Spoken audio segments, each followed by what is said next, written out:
So we're going to start now. We're going to move on to our next tool, which is pelvis stuff. So I have a little model of a pelvis here. So I'm going to use that and I'm going to come closer to the screen.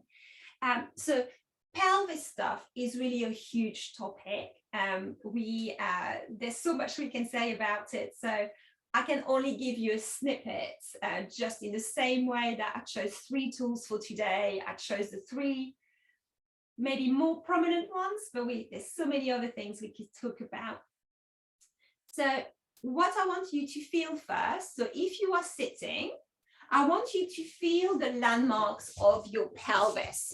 So when you're sitting and the little bones you're sitting on are our sit bones, and there are this part of our pelvis there, yeah, the bottom, yeah. And then if you round your hands to what we call our hips, so on top of the hips, and these big round bones at the top are this part of the pelvis, yeah.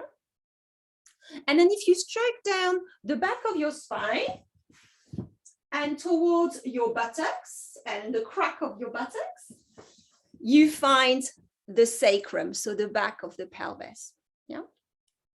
And so the pelvis is really important in pregnancy for comfort levels and for birth for different reasons. So the first reason is, so that part at the back, it's the base of your spine, yeah. And so when we are sitting or when we are standing, this is the structure that carries all of your weight and all of your baby's weight. And of course, this is where tension accumulates, yeah. And this is why, especially as we do very little movement in general in our society, we do a lot of sitting. This is where tightness develops, and then that leads to a lot of discomfort or pain. So pelvic pain, or what we call hip pain. Sometimes it's just pain in the joint at the back. We call that SI pain. Or sometimes it's really just in the tailbone. So the right at the end of your sacrum, there's a tailbone there. So we can have all of these discomforts there. Also, because of tension in the pelvis, this is why we might experience digestive issues and things like constipation. And that's all linked to tension in the pelvis.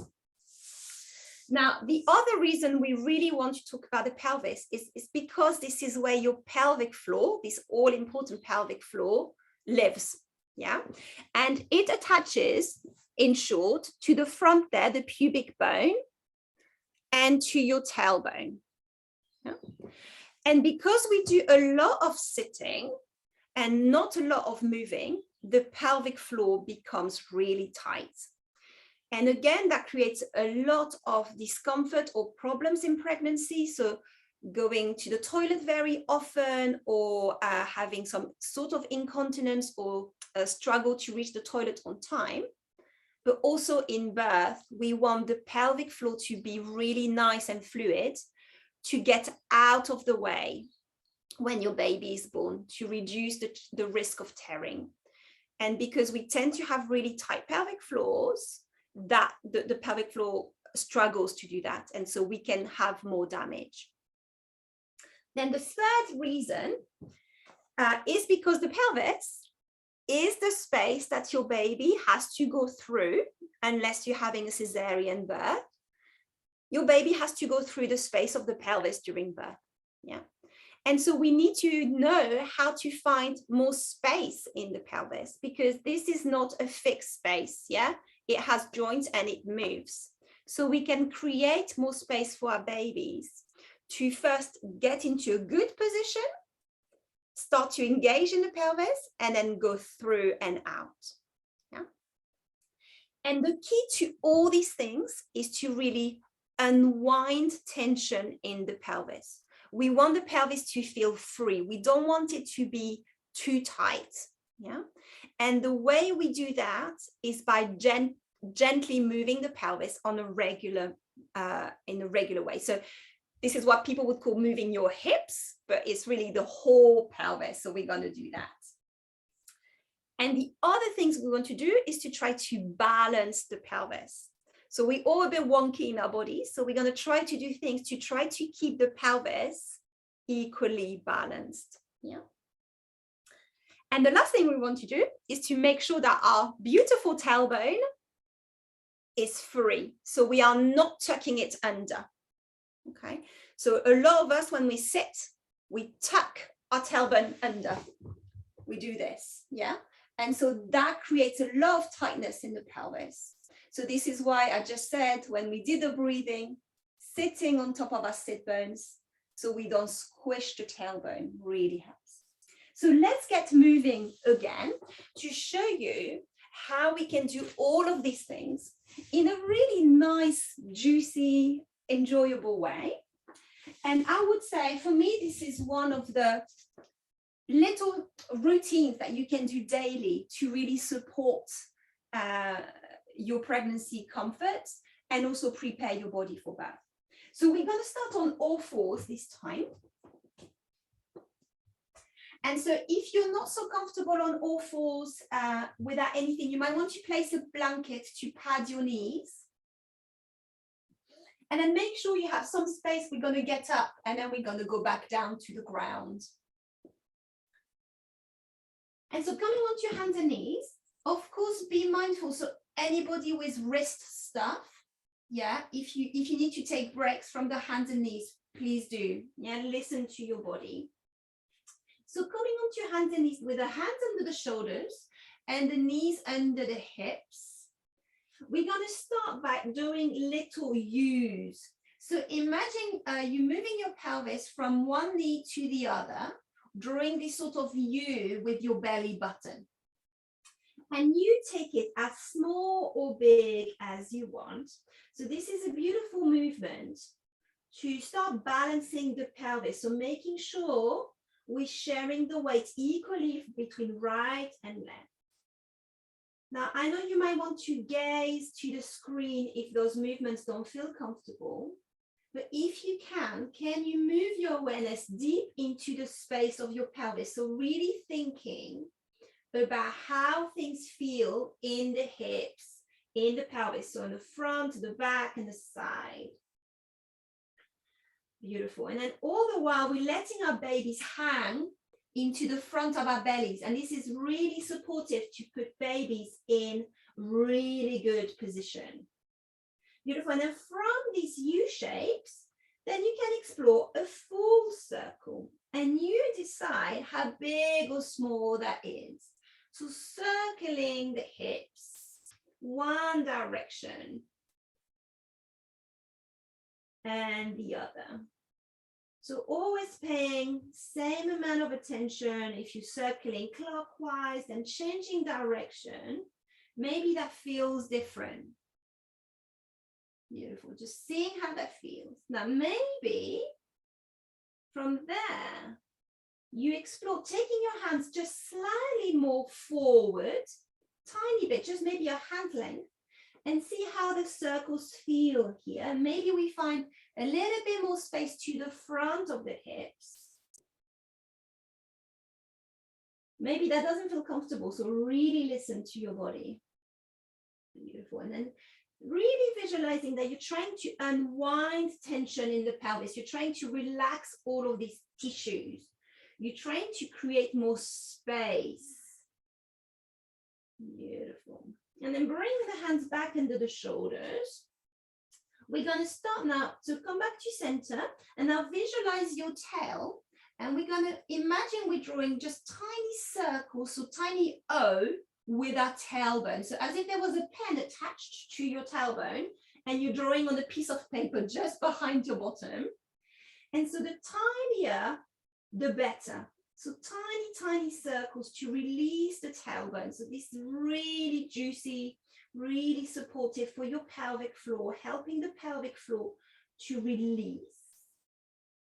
And then again, you can take it into the opposite direction.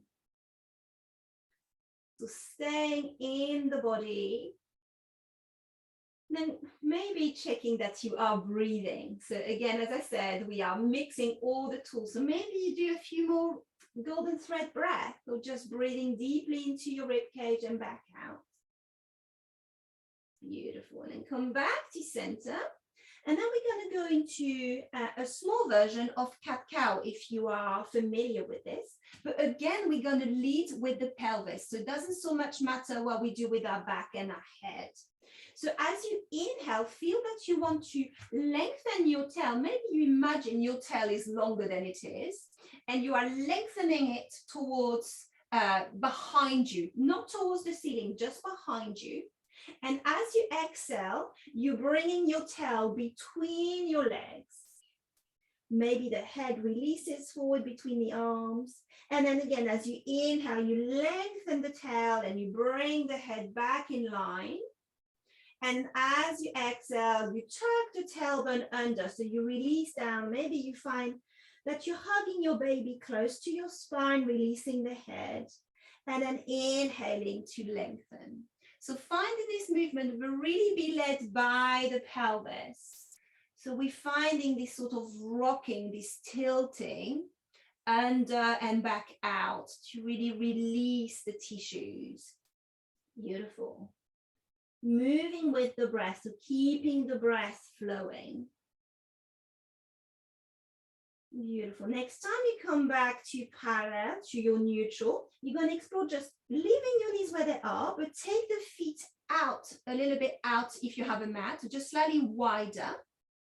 And then explore now taking your tailbone a little bit up to the sky, pressing into the hands and to almost have a little waggle of your tail or shimmy of the pelvis to really release the tissues of the pelvic floor. Beautiful. And then bring the toes together and shimmy your knees wider apart and now tuck the tailbone under and have a little wiggle here.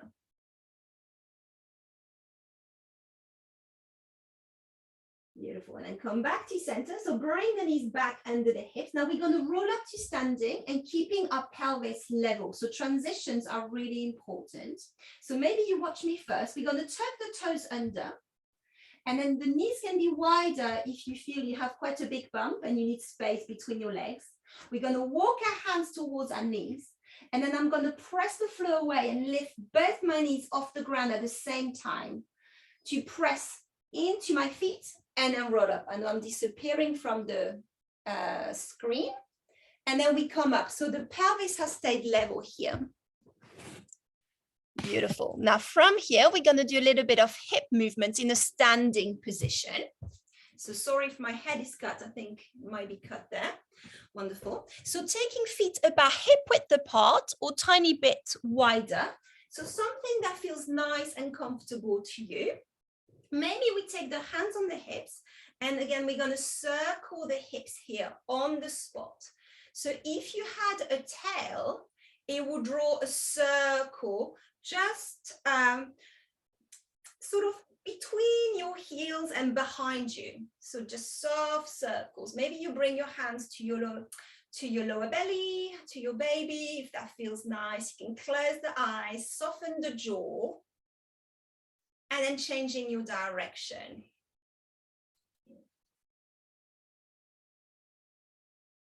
Beautiful. Now from here, so I'm going to go sideways, going to bend the knees and just lean a little bit more forward. The hands can stay on the hips. Yeah, so we're a bit leaning forward. And then we're going to take our hips into sort of big half circles to the back and front. Now you decide how big or small you want to do that. But this is also really lovely. So if you have any pelvic pain, really listen to the body, but moving the pelvis is actually needed. So we tend in pelvic pain to want to avoid movement because it's painful, but actually this movement is going to reduce the inflammation. Beautiful. And then come back to center. And then the last movement we're going to explore is drawing smileys with our hips. So we're going to go side to side. So as if you were drawing a big smile with your hips.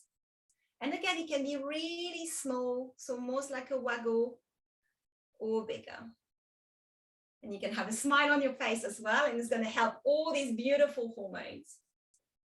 And all of these positions, all of these movements, they are beautiful positions to use in labor and birth itself. So they're going to help find that space in the pelvis, release the tension, and help our baby find their way through the pelvis. Beautiful. And then from here, come back to center, and we're going to transition back down to the ground. So take your arms up and overhead. Let's release them down with the big blow of our lips and the big shimmy of our arms, like shake it all out.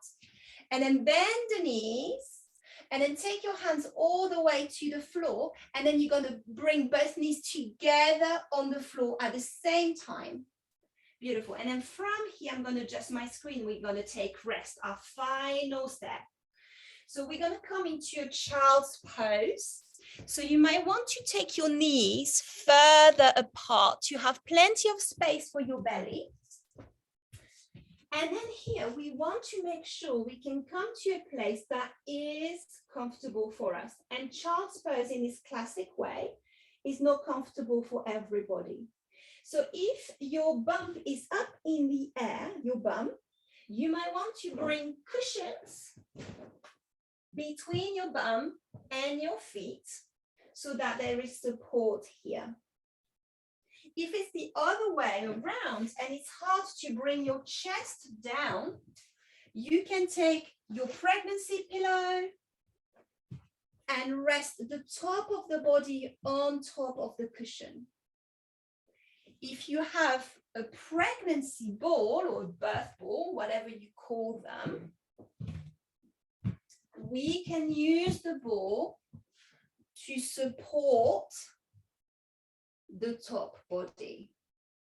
So obviously deciding where you put your head so that it's comfortable. And once you have found a place that is comfortable, where you don't need to tense the body in any way, can you let your whole body soften?